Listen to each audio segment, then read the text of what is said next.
पश्चिम बंगाल में सत्ता परिवर्तन के बाद ही सियासत सुलग उठी है। पूर्वी मिदनापुर के खेजूरी में 60 से अधिक दुकानों में हुई आगजनी ने कानून व्यवस्था पर गंभीर सवाल खड़े कर दिए हैं। तृणमूल कांग्रेस के नेता अभिषेक बनर्जी और महुआ मोइत्रा ने बीजेपी पर इस बर्बरता का आरोप लगाते हुए इसे बंगाल के सामाजिक सद्भाव पर हमला बताया है।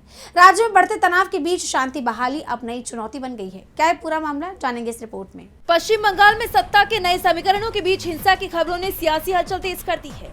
पूर्वी मिदनापुर के खेजूरी स्थित हिजली शरीफ इलाके में बीजेपी समर्थकों पर बड़ा आरोप लगाया गया है। यहाँ टीएमसी समर्थकों की करीब 60 दुकानों को उपद्रवियों ने फूंक दिया है। इस घटना को लेकर टीएमसी के शीर्ष नेतृत्व ने भारतीय जनता पार्टी पर तीखा प्रहार किया है।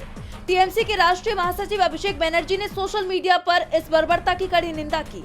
उन्होंने सीधे तौर पर सवाल दागते हुए लिखा, क्या आप भय यानी डर को इसी तरह बाहर निकालने की योजना बना रही हैं? बंगाल को आग के हवाले करके खेजूरी के निज कस्बा ग्राम पंचायत हिजली शरीफ में जो कुछ भी हुआ वो किसी बर्बरता से कम नहीं है। बीजेपी समर्थित उपद्रवियों ने 60 से ज्यादा दुकानों को आग लगा दी, जिससे रातों रात मासूम लोगों की रोजी रोटी तबाह हो गई। इसमें हिंदू और मुसलमान दोनों की दुकानें थी, उनके लिए कोई अंतर नहीं था। अभिषेक बनर्जी ने आगे कहा कि हमला किसी एक समुदाय पर नहीं बल्कि बंगाल के सामाजिक सद्भाव और लोकतांत्रिक ताने बाने पर एक सोची समझी साजिश है। उन्होंने साफ किया कि बंगाल हिंसा के आगे कभी घुटने नहीं टेकेगा और दोषियों को जल्द सजा मिलनी चाहिए। वहीं टीएमसी सांसद महुआ मोइत्रा ने भी इस मुद्दे पर केंद्र और राज्य की कानून व्यवस्था को घेरा।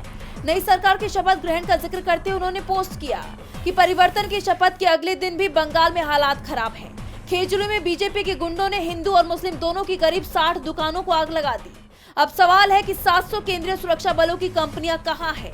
खेजूरी के निज कस्बा ग्राम पंचायत में हुई इस आगजनी से स्थानीय लोगों की रोजी रोटी पूरी तरह तबाह हो गई है। फिलहाल इलाके में तनाव व्याप्त है और भारी पुलिस बल की तैनाती की मांग की जा रही है। अब इन हालात पर कब तक काबू पाया जाता है, ये देखना होगा। टीवी लाइव की रिपोर्ट।